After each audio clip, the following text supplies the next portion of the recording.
Lucas capítulo 15, verso 11 en adelante.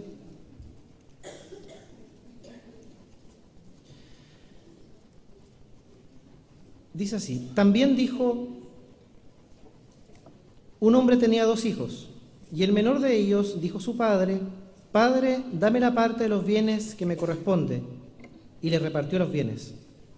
No muchos días después, juntándolo todo, el hijo menor se fue lejos, a una provincia apartada, y allí desperdició sus bienes, viviendo perdidamente. Y cuando todo lo hubo malgastado, vino una gran hambre en aquella provincia, y comenzó a faltarle. Y fue y se arrimó a uno de los ciudadanos de aquella tierra, el cual le envió a su hacienda para que apacentase cerdos. Y deseaba llenar su vientre de las algarrobas que comían los cerdos, pero nadie le daba. Y volviendo en sí dijo: ¿cuántos jornaleros en casa de mi padre tienen abundancia de pan, y yo aquí que perezco de hambre? Me levantaré e iré a mi padre y le diré: Padre, he pecado contra el cielo y contra ti. Ya no soy digno de ser llamado tu hijo. Hazme como a uno de tus jornaleros. Y levantándose vino su padre, y cuando aún estaba lejos, lo vio su padre, y fue movido a misericordia, y corrió y se echó sobre su cuello y le besó. Y le dijo: Padre, he pecado contra el cielo y contra ti, ya no soy digno de ser llamado tu hijo. Pero el padre dijo a sus siervos: sacad el vestido mejor, y vestidle, y poned un anillo en su mano, y calzado en sus pies, y traed el becerro gordo, y matadlo, y comamos, y hagamos fiesta, porque este mi hijo muerto era, y ha revivido, se había perdido, y es hallado. Y comenzaron a regocijarse. Y su hijo mayor estaba en el campo, y cuando vino y llegó cerca de la casa, oyó la música y las danzas. Y llamando a uno de sus criados, le preguntó qué era aquello. Y él le dijo: tu hermano ha venido, y tu padre ha hecho matar el becerro gordo por haberle recibido bueno y sano. Entonces se enojó, y no quería entrar. Salió por tanto su padre y le rogaba que entrase. Mas él respondiendo dijo al padre: he aquí tantos años te sirvo, no habiéndote desobedecido jamás, y nunca me has dado ni un cabrito para gozarme con mis amigos. Pero cuando vino este tu hijo, que ha consumido tus bienes con rameras, has hecho matar para él el becerro gordo. Entonces le dijo: hijo, tú siempre estás conmigo, y todas mis cosas son tuyas. Mas era necesario hacer fiesta y regocijarnos, porque este tu hermano era muerto y ha revivido, se había perdido y es hallado. Oremos al Señor. Señor, te damos gracias por tu palabra y por la libertad que tenemos, Señor, de abrir la Biblia y escuchar tu voz. Te pedimos, Señor, que a través de tu santa palabra y de tu Espíritu Santo, Señor, hables a nuestro corazón de acuerdo a nuestra necesidad. Que tu Espíritu Santo alumbre en nuestra vida, en nuestra mente y corazón, esta palabra, Señor, de gracia, de misericordia y de amor sobre cada uno de los que estamos presentes, Señor. Queremos con humildad y con sencillez escuchar tu voz, Señor, y dejar que tú hables a nuestras vidas a través de tu palabra, Señor. En el nombre de Jesús. Amén. Esta es una de las parábolas, o la parábola más hermosa dicha por Jesús. Es una parábola que está llena de colores, llena de matices, llena de emociones, desde la rabia, la ira, el enojo, la tristeza, la angustia, hasta un final gozo y felicidad en aquella fiesta que el padre realiza cuando su hijo menor regresa.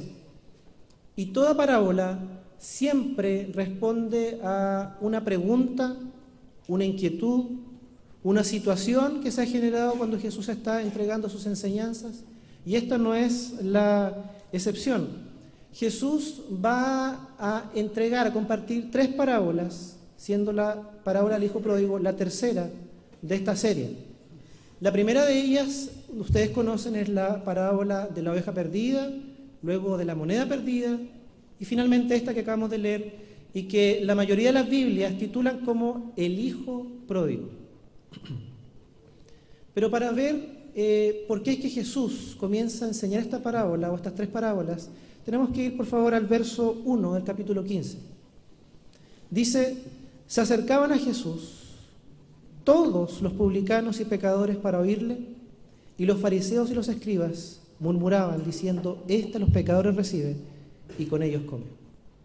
Esta actitud de los fariseos y escribas frente al hecho de que Jesús recibía a publicanos y a pecadores es lo que hace que Jesús comience a enseñar a través de estas 3 parábolas.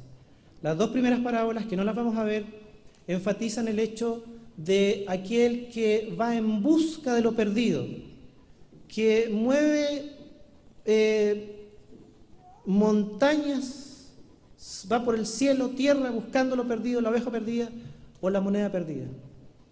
La parábola del hijo pródigo, llamada del hijo pródigo, es distinta, porque va a presentar el otro lado, va a presentar el lado de la reacción de aquello que es buscado. ¿Cómo aquello que es buscado reacciona cuando es encontrado? ¿Cuál es la actitud? ¿Qué es lo que ocurre en el corazón, especialmente de este hijo menor? Veamos por favor la parábola entonces. Volvamos al verso que comenzamos leyendo, el verso 11, desde el 11 hasta el verso 32. Dame la parte de los bienes que me corresponde. Usted sabe que las herencias se entregan cuando una persona muere, ¿cierto? La persona, el padre de familia, deja un testamento donde establece lo que van a heredar sus hijos, ¿cierto? Entonces es necesario que el hijo, que el padre esté muerto para que los hijos hereden aquello que les corresponde y que era de su padre. Esta petición, aunque no es excepcional en la época, sí es extraña. Y está diciendo, y está mostrando algo que hay en el corazón de este hijo menor. Este hijo menor está diciendo abiertamente que él prefiere que su padre esté muerto. No le interesa la relación con su padre, no le interesa el padre, no le interesa la persona del padre. Lo que a él le interesa son los bienes del padre, las riquezas del padre, y a él bien le parecería que el padre estuviera muerto, y tal vez quizás cuántos años pasaron donde él estuvo incubando esta idea de quedar con la herencia del padre, y el padre nunca moría, un viejo roble, hasta que el momento se decide y le dice: ¿sabes, padre? Entrégame la parte de mis bienes que me corresponde. Y era estar deseando claramente que el padre estuviera muerto.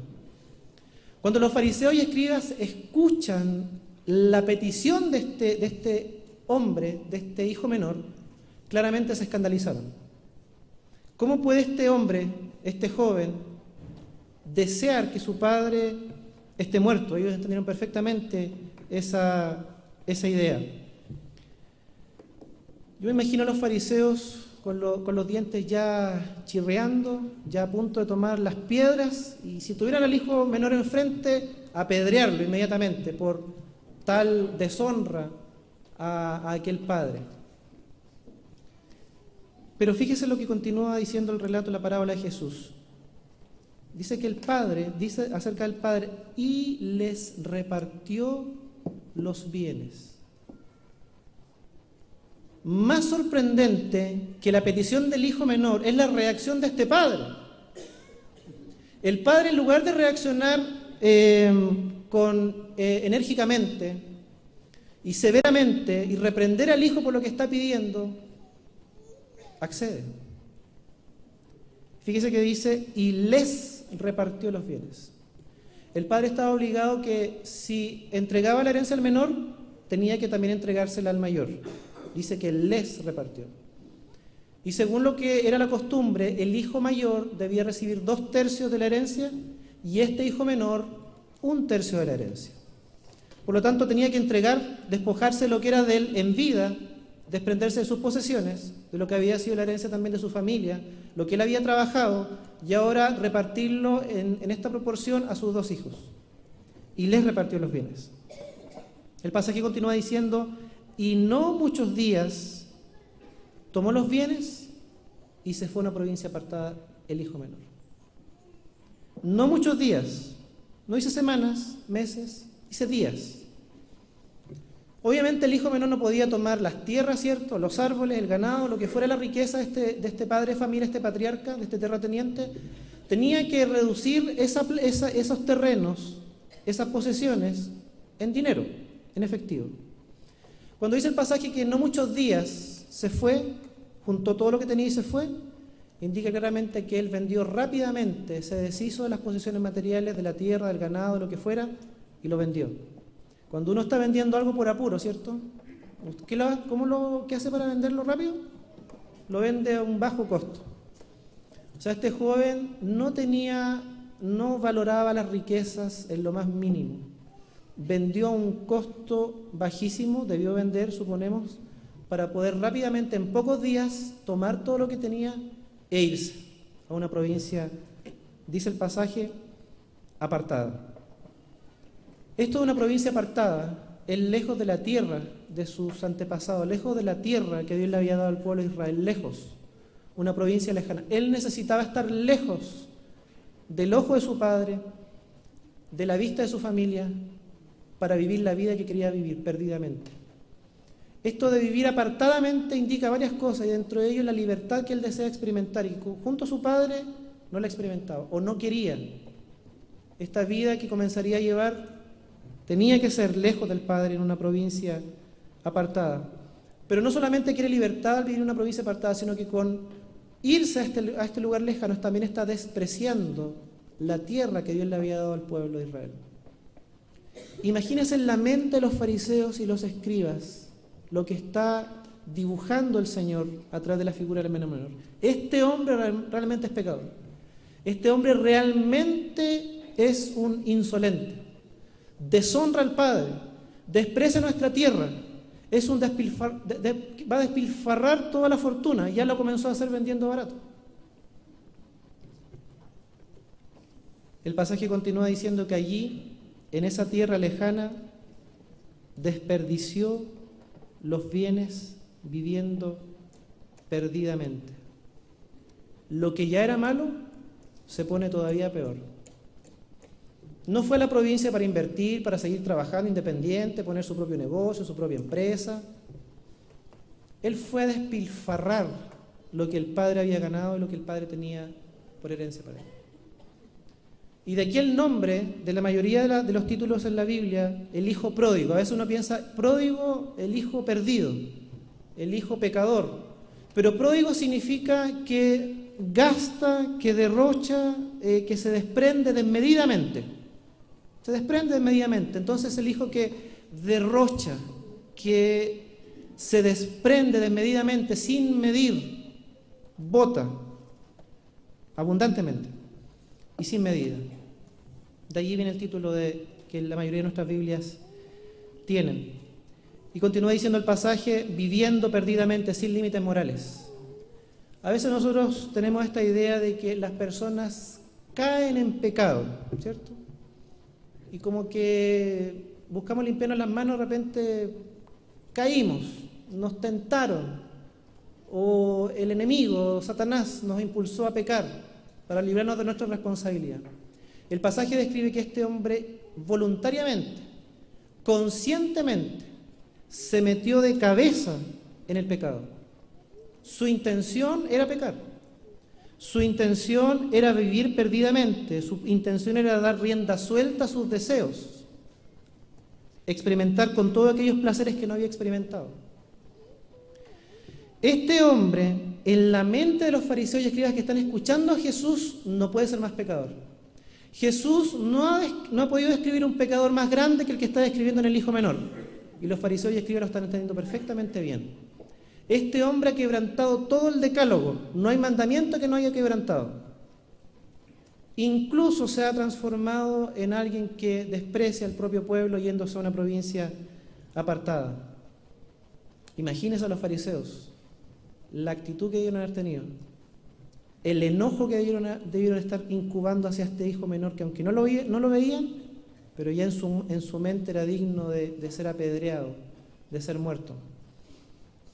Y el pasaje continúa diciendo, Jesús continúa describiendo que hubo una hambre, por la providencia divina hubo un hambre en ese lugar, Dios lo permite, hubo escasez, y este hombre ya había consumido todo lo que tenía, no tenía absolutamente nada, había despilfarrado las riquezas que tenía. Entonces, con hambre, con necesidad, abandonado, los amigos ya no estaban,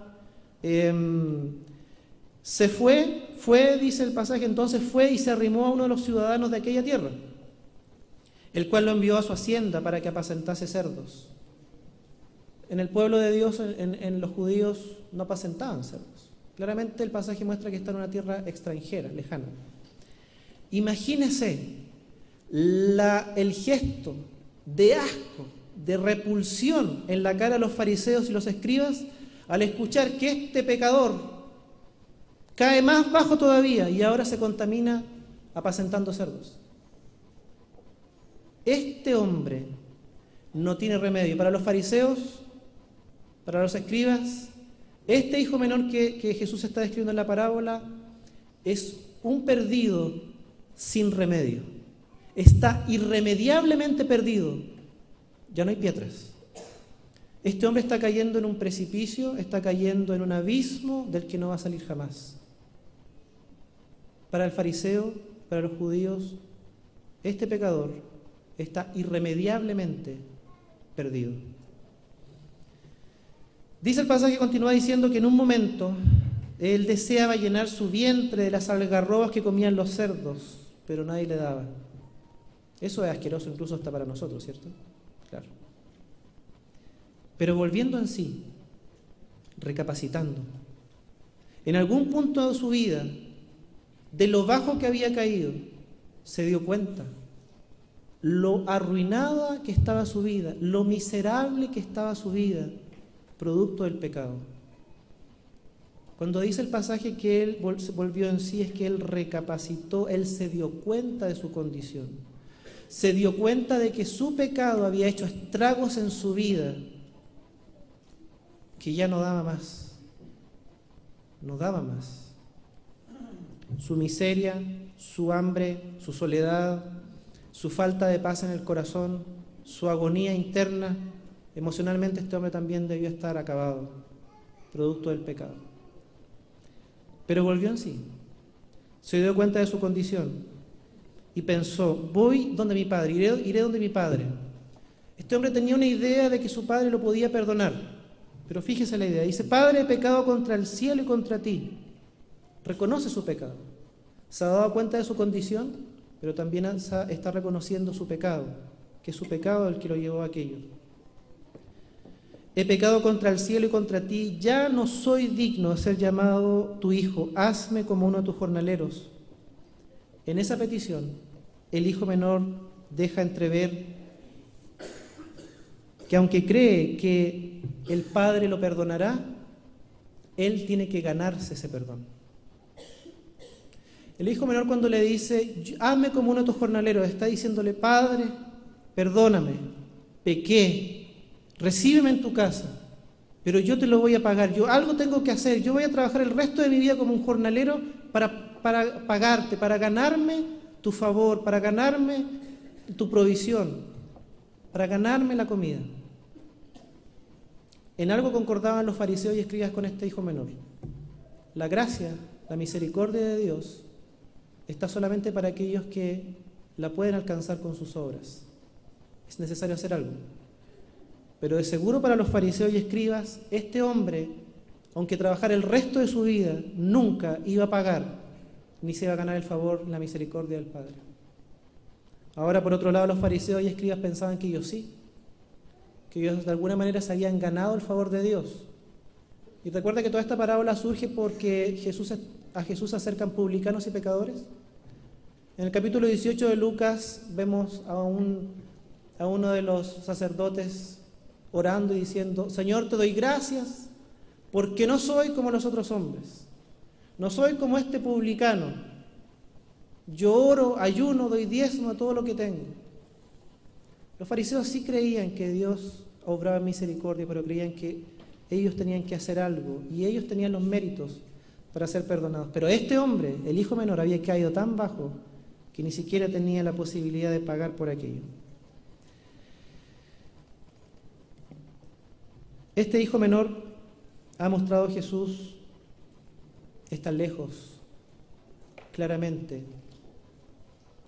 del Padre, arruinado por su pecado. Su pecado lo tiene en esa condición, pero él recapacita y va donde el padre. Dice, entonces se levantó, fue a su padre, y cuando aún estaba lejos lo vio su padre, fue movido a misericordia y corrió y se echó sobre su cuello y lo besó. Qué cara dura, qué desvergonzado debieron haber pensado los fariseos y escribas. Luego debieron haber pensado inmediatamente, cuando el padre lo vea, cuando lo vea acercarse, hará lo que corresponde y le dará lo que ese hijo merece, lo que la Escritura dice. Ahora sí que el padre va a actuar como debió. Falló al principio, le repartió la herencia, pero seguro que ahora no va a fallar. Va a ser como la Escritura dice. Busque por favor en su Biblia Deuteronomio capítulo 21, verso 18.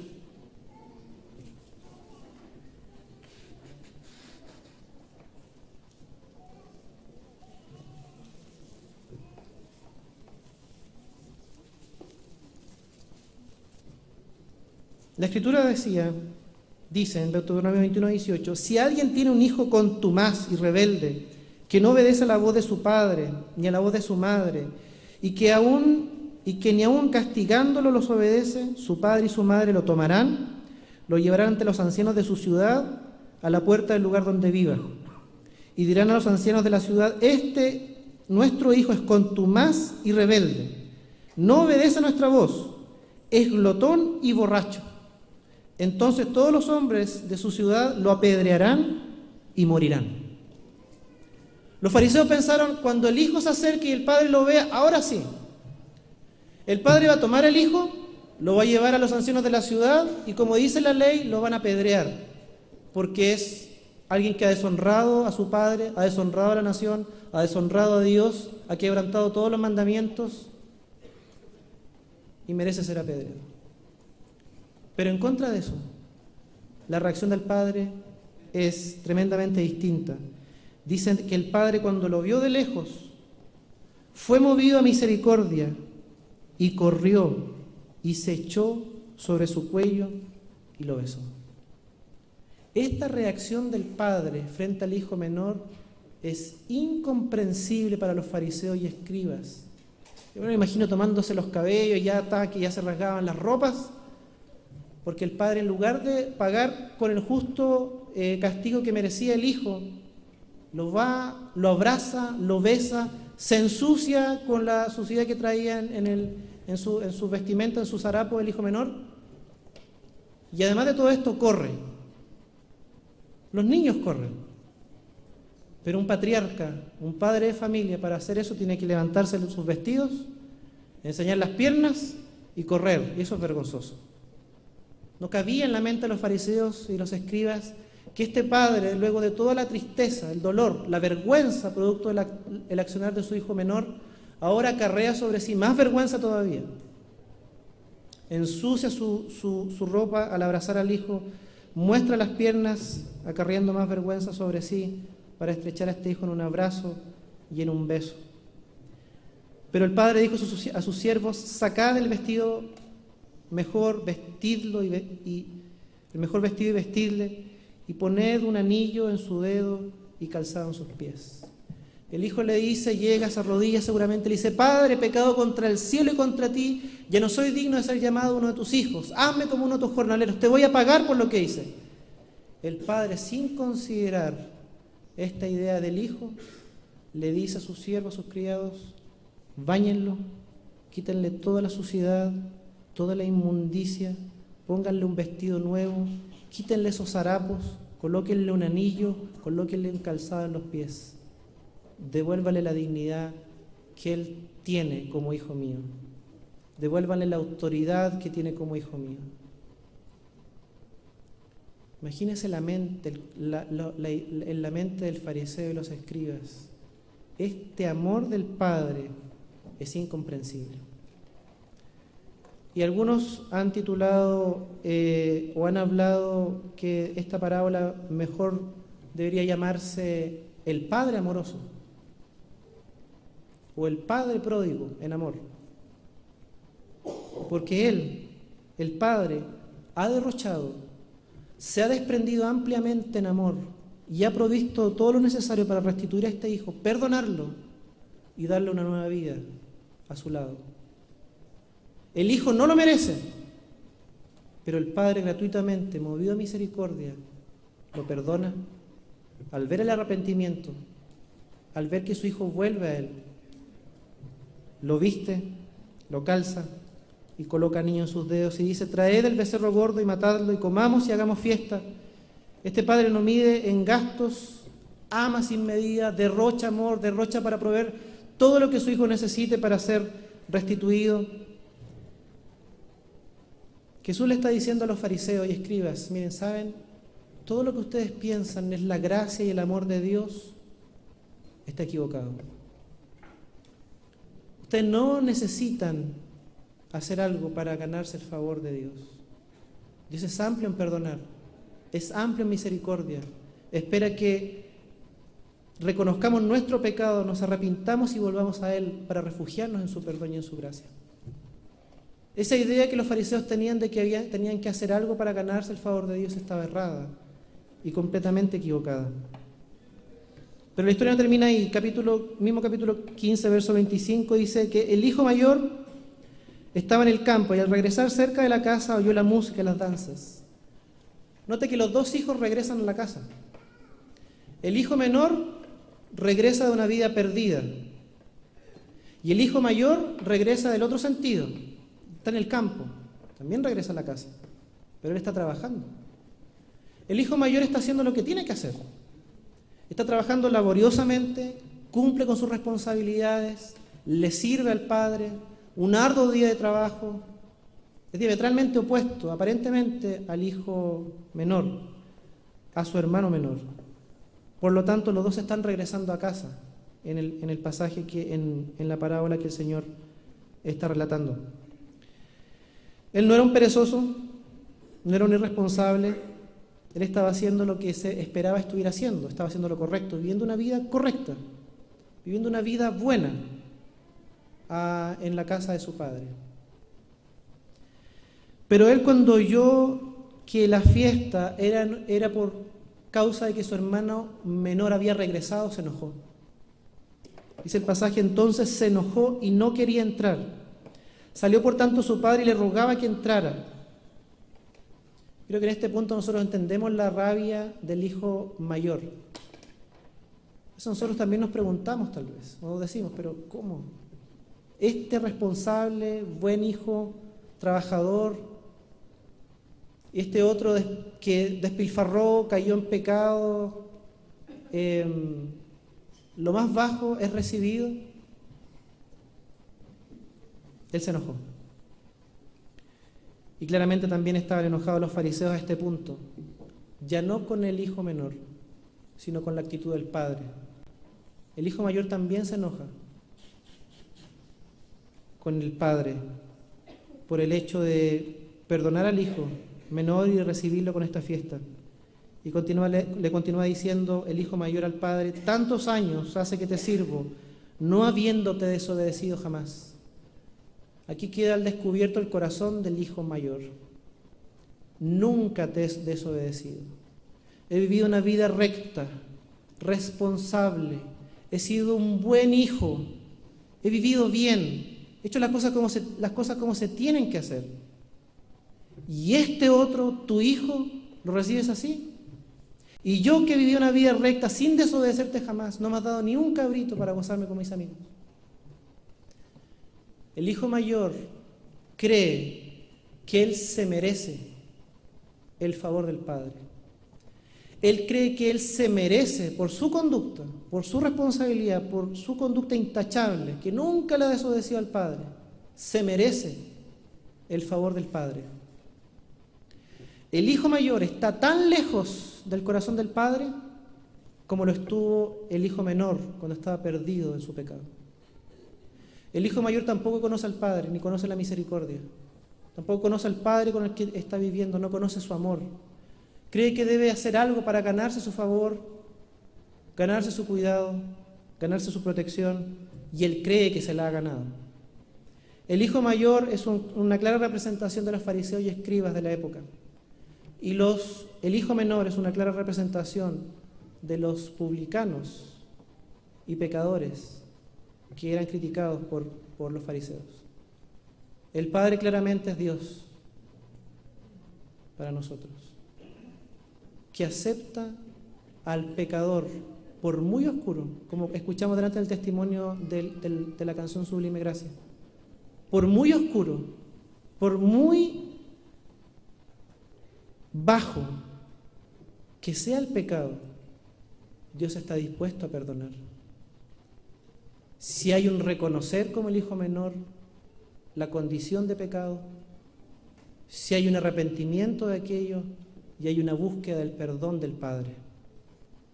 El Padre extiende a través de su sola gracia, misericordia y amor, perdón gratuito. Pero el hijo mayor no lo entendía. Y hoy día hay muchos que pueden estar pensando que su pecado es tan oscuro, es tan bajo, es tan corrupto, he hecho tantas cosas malas, que Dios nunca me va a perdonar. Tengo que hacer algo para que Dios me perdone. Te lo pagaré, ser un jornalero. Otros están en el otro lado, son los dos extremos. No, yo estoy bien con Dios, porque he sido un buen padre, he sido una buena madre, vivo una vida correcta, no le hago mal a nadie, soy intachable, hago el bien, ayudo a mi prójimo. Así que Dios debe estar bien conmigo y yo bien con Dios. En la parábola Jesús está diciendo que nada de eso importa. Por más oscuro, vil, bajo que sea el pecado, Dios perdona a aquel que se arrepiente y vuelve a buscar refugio en su perdón y en su gracia. Pero también tenemos que arrepentirnos. Jesús está redefiniendo lo que es el pecado. Está diciendo que pecado no es solamente lo malo, lo oscuro, lo bajo. Está diciendo también que pecado es mis buenas obras, cuando yo las coloco como la medida para que Dios me acepte.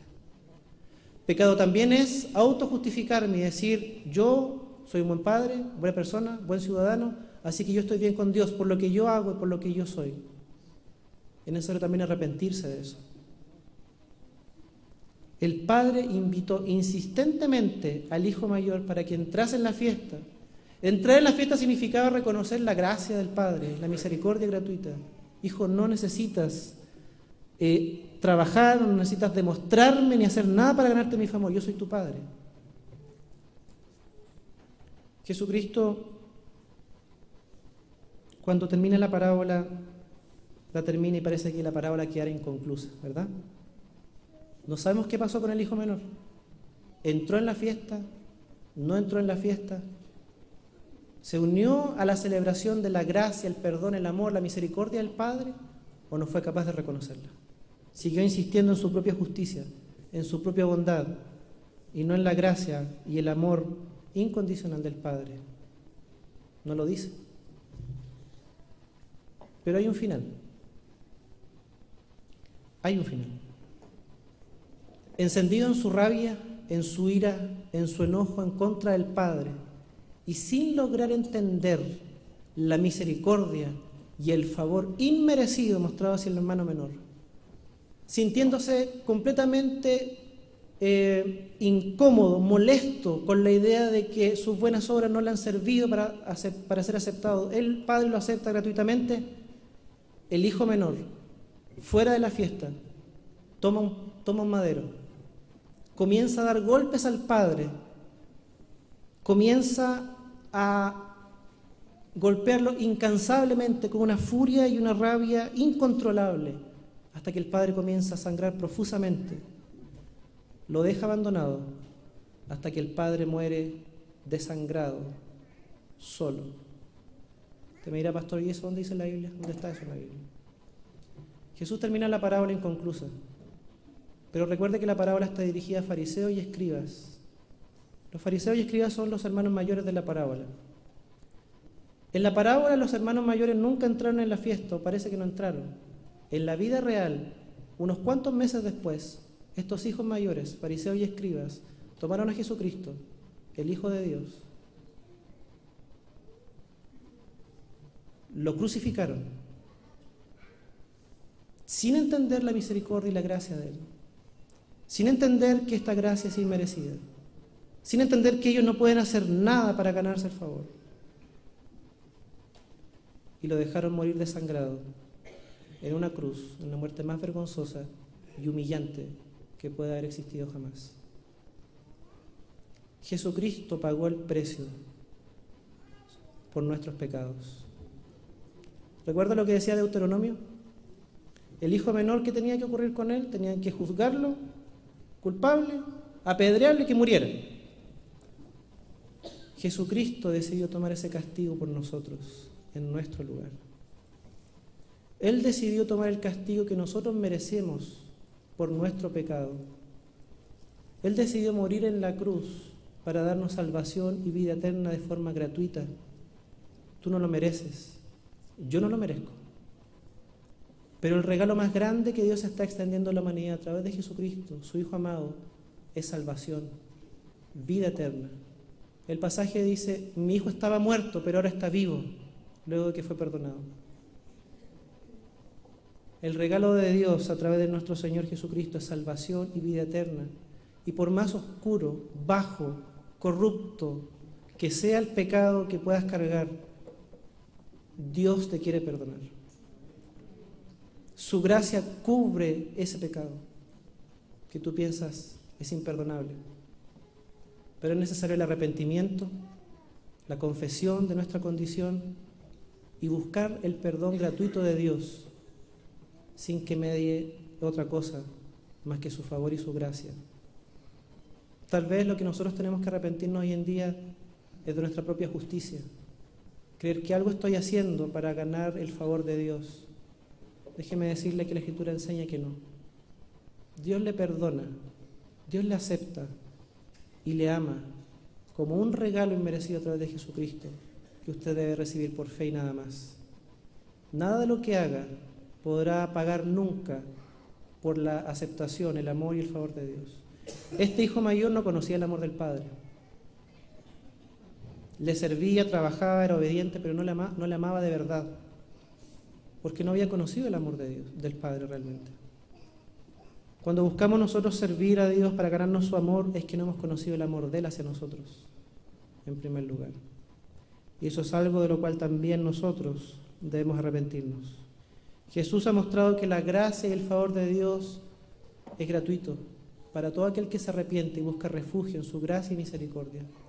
Y ha enseñado que el pecado tiene dos extremos: el pecado abiertamente practicado, pero también la autojustificación por nuestras obras, el creer que algo puedo hacer para ganarme el favor de Dios. Puede que usted esté en alguno de esos dos extremos o en un lugar intermedio. En el nombre de Jesucristo quiero invitarlo hoy día a recibir el perdón de Dios. No importa el pecado que hayas hecho. Si te arrepientes y buscas perdón en Jesucristo, el perdón gratuito, Él te va a perdonar. Si por otro lado has vivido durante un tiempo refugiándote en tus propias obras para ser aceptado por Dios, Dios también nos enseña hoy día que tenemos que renunciar a eso. Renunciar tal vez a la religión. La religión toma esa forma, la forma de las obras, una práctica religiosa que es la que me resguarda, me mantiene a cuentas con Dios. La aceptación de Dios es solamente a través de Cristo, de manera gratuita. No lo merecemos, pero ahí está, para que en arrepentimiento y por fe la aceptemos. Le invito a orar. Oremos al Señor. Señor, te damos gracias porque hemos cantado en este día de tu misericordia y de tu gracia infinita por nosotros, Señor, pero en tu palabra reluce, nos alumbra, nos lleva a conocerte, Señor, más profundamente y a ver más profundamente tu corazón, pero también nuestro corazón como seres humanos, Señor. Yo te pido, Padre, que a través de tu palabra expuesta hoy día y de tu Espíritu Santo en medio nuestro, Señor, tú hables a nuestro corazón. Señor, alguna respuesta debe generar, Señor, ver tu corazón, tu gracia, tu perdón y luego ver nuestro corazón. Si ya somos tus hijos, si ya hemos regresado a casa, celebrar, gozarnos, glorificarte, alabarte, adorarte por lo que has hecho en nuestra vida, Señor. Pero si estamos en el extremo del hijo menor, hoy día buscar tu perdón, Señor, por nuestros pecados. Entender que el pecado trae consecuencias, miseria, angustia, dolor, destrucción, y que nos mantiene lejos de ti, Señor. Pero que en tu infinita gracia y misericordia tú perdonas, cuando en arrepentimiento genuino buscamos por fe el perdón de pecados que a través de Jesucristo nos has ofrecido, Señor. Obra en los corazones hoy en día, Señor, de aquellos que creen que tú nunca perdonarías sus pecados, o de aquellos que creen que algo deben cambiar primero, algo deben hacer para que tú les perdones, Señor. Que vean tu amor a través de Cristo y tu perdón, que no merecemos, pero que ahí está, Señor, por fe. Señor, si hemos vivido una vida de religión, de moral estricta, como una forma de agradarte a ti, de ganarnos tu favor, también es tiempo de arrepentirse, entendemos, Señor.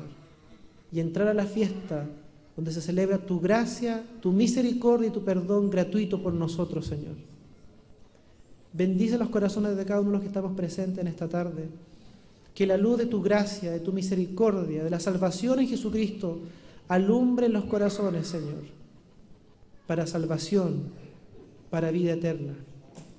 En el nombre de Jesús. Amén.